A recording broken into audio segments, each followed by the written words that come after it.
Hello दोस्तों, current GK को गहराई से समझिए करंट जीके अपडेट के साथ। आज के इस वीडियो में हम 26 जनवरी 2025 के इंपॉर्टेंट करंट अफेयर्स के बारे में पढ़ेंगे। तो हमारा पहला प्रश्न है, गणतंत्र दिवस 2025 कौन से नंबर का है?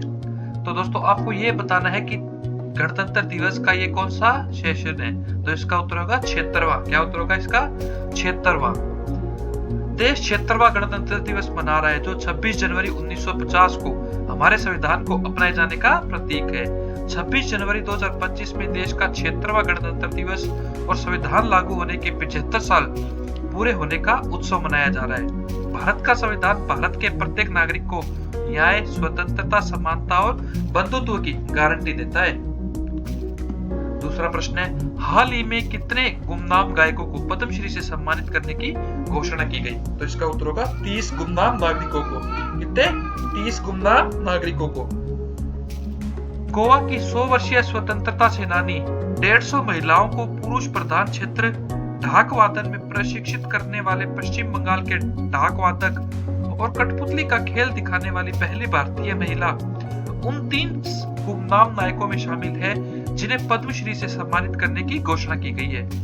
गोवा के स्वतंत्रता आंदोलन में महत्वपूर्ण भूमिका निभाने वाली लिबिया लोबो सरदेसाई ने पुर्तगाली शासन के खिलाफ लोगों को एकजुट करने के लिए 1955 में एक जंगली इलाके में भूमिगत रेडियो स्टेशन वोज द लिबरडाबे वॉइस ऑफ फ्रीडम की स्थापना की थी।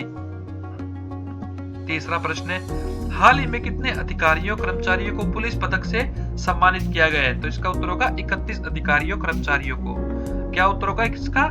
31 अधिकारियों और कर्मचारियों को। देश में 76वें गणतंत्र दिवस की पूर्व संध्या पर CIB यानी कि केंद्रीय अन्वेषण ब्यूरो के जिन 31 अधिकारियों कर्मचारियों को पुलिस पदक से सम्मानित किया गया, उनमें मणिपुर दंगों, ऑनलाइन ट्रेडिंग घोटालों, बड़े पैमाने पर भ्रष्टाचार और पश्चिम बंगाल में चुनाव के बाद हुई हिंसा की जांच की निगरानी करने वाले अधिकारी भी शामिल है। चौथा प्रश्न है, हाल ही में मौसम विज्ञानियों ने किस तूफान की तुलना बम से की है? तो इसका उत्तर होगा तूफान इयोविन की। क्या उत्तर होगा इसका? तूफान इयोविन। इयोविन की वजह से ब्रिटिश द्वीपों और विशेष रूप से आयरलैंड और स्कॉटलैंड में तेज और भीषण हवाएं चली है। आयरलैंड में 7.25 लाख घर दुकानों में बिजली नहीं रही।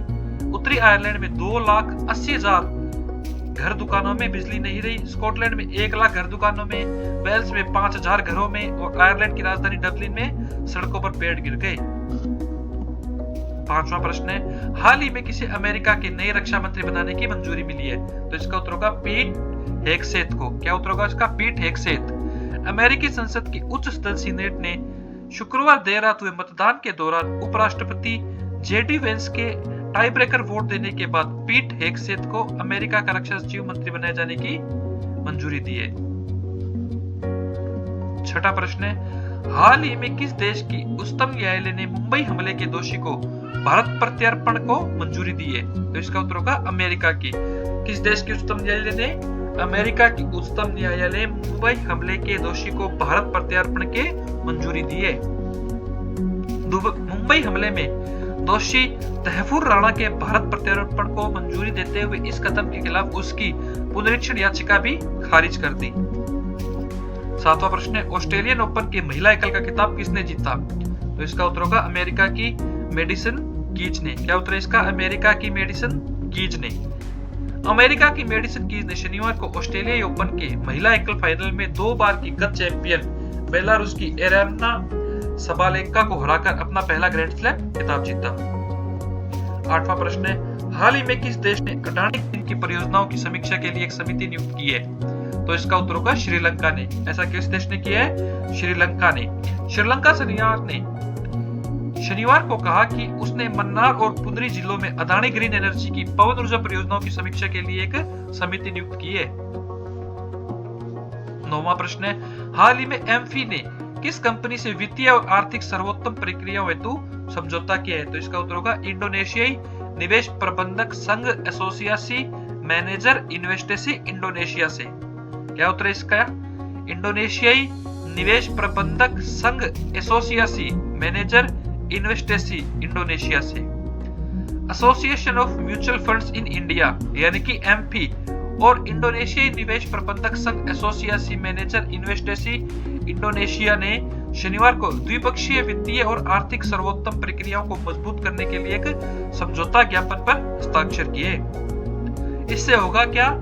इस साझेदारी से दोनों देशों में म्यूचुअल फंड क्षेत्र मजबूत होंगे, उद्योग मानकों में सुधार होगा, निवेशक शिक्षा और वित्तीय साक्षरता को बढ़ावा मिलेगा, जिससे अधिक गतिशील, पारदर्शी और वैश्विक रूप से एकीकृत म्यूचुअल फंड परिवेश को मार्ग प्रशस्त होगा। दोस्तों, हमारा आज का अंतिम और 10वां प्रश्न है, हाल ही में किस देश की आवामी लीग को चुनावों में भाग लेने की अनुमति नहीं दी जाएगी? हाल ही में किस देश की आवामी लीग को चुनावों में भाग लेने की अनुमति नहीं दी जाएगी?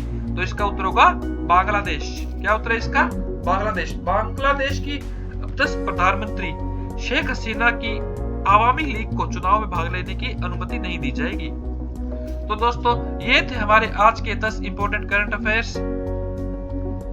कल का क्वेश्चन ऑफ द डे था, राष्ट्रीय बालिका दिवस कब मनाया जाता है? तो इसका उत्तर होगा 24 जनवरी को। क्या उत्तर है इसका? 24 जनवरी। और आज का क्वेश्चन ऑफ द डे है, राष्ट्रीय मतदाता दिवस कब मनाया जाता है? जिसका उत्तर आप हमें कमेंट बॉक्स में देंगे। और दोस्तों, अगर आपको वीडियो अच्छा लगा हो, हेल्पफुल लगा हो, तो वीडियो को ज्यादा से ज्यादा लाइक करें, शेयर करें और चैनल को सब्सक्राइब करें। धन्यवाद।